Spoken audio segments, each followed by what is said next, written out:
My name is Harper, and this summer feels like it's made of sunlight and slow time. The villa sits on a hill outside Palm Springs.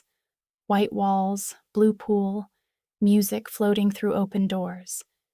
We came here to unwind, but sometimes I think that's just what people say when they're looking for something they can't name. There are three of us. Me, quiet observer, half in the water, half in my head. Lila, the one who never sits still, hair bleached by the sun, laughter that makes everyone turn.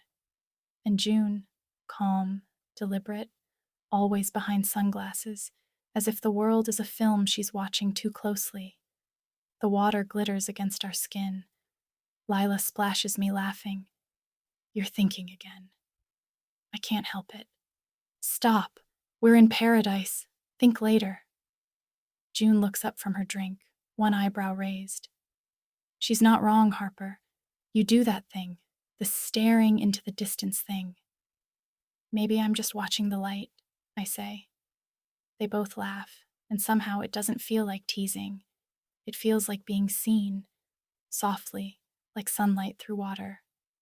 We float, drift, let the day slide past in blue and gold. Sometimes Lila hums a tune she doesn't finish. Sometimes June's hand brushes mine under the water. Not on purpose, maybe. Maybe. Do you ever think about what we'll remember from this? I ask. Lila grins. The heat, the stupid drinks, you overthinking. June leans back, voice quiet. Maybe the part where nothing made sense but felt right. For a moment, everything stills. The breeze, the ripples, even my pulse. The sun sits low, painting their faces in gold.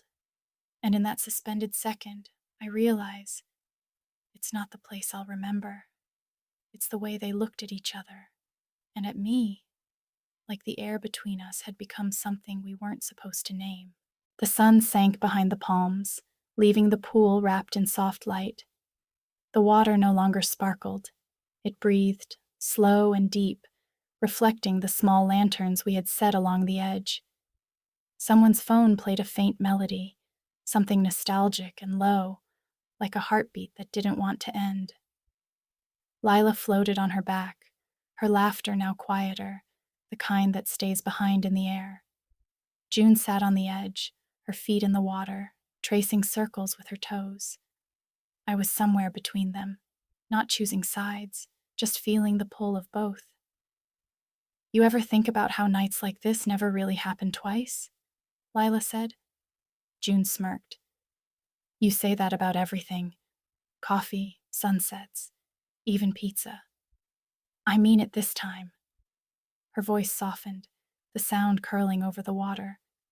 I looked at her, the droplets sliding down her neck, her skin glowing in the gold-blue reflection. June looked too. For a moment, all three of us were caught in that same quiet orbit. No one moved. The world outside didn't exist, just the pulse of light on skin, the whisper of water, the taste of air too warm to be innocent.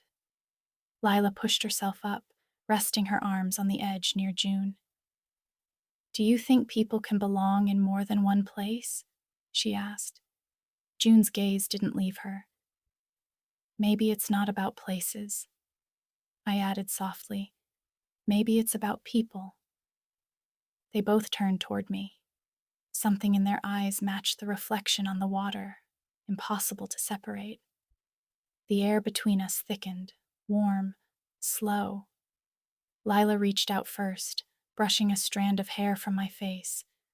June's fingers followed, tracing the same path as if completing the gesture. The contact was nothing and everything. A touch that didn't ask, only existed. No one said a word after that.